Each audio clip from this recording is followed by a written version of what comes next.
Sixth generation stealthy fighter jets, unmanned fighters, manned-unmanned teaming, stealthy attack drones, artificial intelligence, different kinds of satellite connectivity, and multi-domain networking.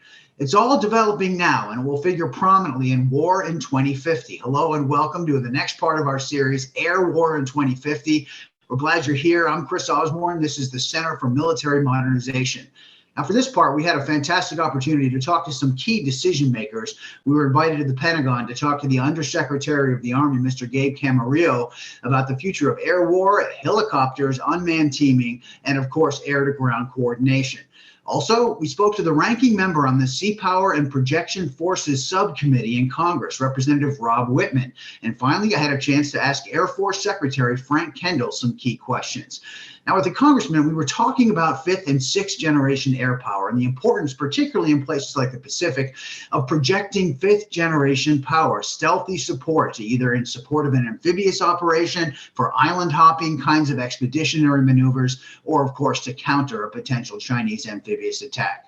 That's exactly right. And listen, that's a shortfall that the Chinese have. I was very honored to visit a couple of weeks ago with 1 MEF out there at Camp Pendleton. Went out and visited there with General Smith, and I got to fly out to the 13th MEU, the USS Macon Island. And let me tell you, those Marines and sailors are proud because they have a full complement of F-35s and V-22s on board. We are taking the next step with NGAD. So the F-35 Bravo, the Alpha and the Charlie, incredibly capable aircraft, what we can do to tank those aircraft, to move them in the areas, what we can do to use other platforms. I'm very impressed. And added to the Congressman's remarks, many have discussed how the F-35, for instance, with software upgrades and continuous modernization, may actually fly until 2070 or beyond and will be joined by an F-22 type of replacement, but also multi-role sixth generation fighter.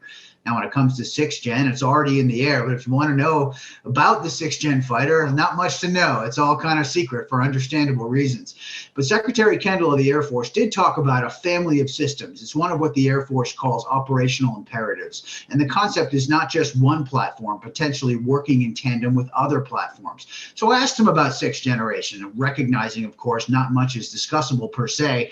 But he said that he thinks this jet will likely control as many as 5 drones in the air. So if you imagine manned-unmanned teaming from the cockpit of an aircraft, able to test enemy air defenses, potentially deliver weaponry with a human in command and control, or potentially blanket an area with ISR. So Secretary Kendall was very clear that there is this integrated approach, and it's something the Air Force calls collaborative combat aircraft. They're drones, which will fly alongside a sixth-generation fighter and work in tandem without needing to go through a ground control station. The pilot of the cockpit will itself control the sensor payload, the flight path, and the weapons from the cockpit of the aircraft. Now, all of this leads to one of the fundamental parts of air war in 2050 is it's increasingly multi-domain. Of course, Navy, amphibs, and carriers will project fifth-generation air power from the sea, but air and ground forces are increasingly networked, where platforms like an F-35 can send real-time targeting data down to ground forces. The Army has a much larger role and a much larger footprint in the Pacific than people may expect. And in fact, they need to do things like logistical containment, different kinds of security and transportation missions.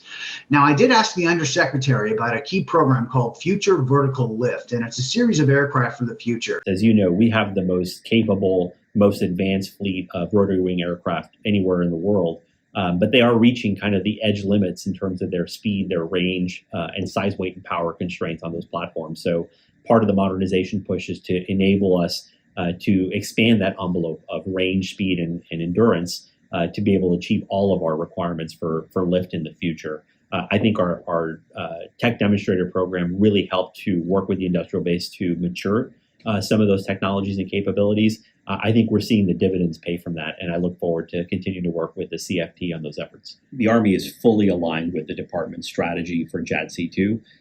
We've worked very closely with all of the stakeholders, and the desire is to make sure that we work across the joint force to identify what data is needed, at what touch point and where, and how do we move it around on the future battlefields in a way that's timely and effective. So our focus is on doing that, and we're going to continue to pursue experimentation and the hard work that it takes to, as I said, make sure that we've got the transport layer right to make sure that we can achieve the Army's contribution to the joint force in that area.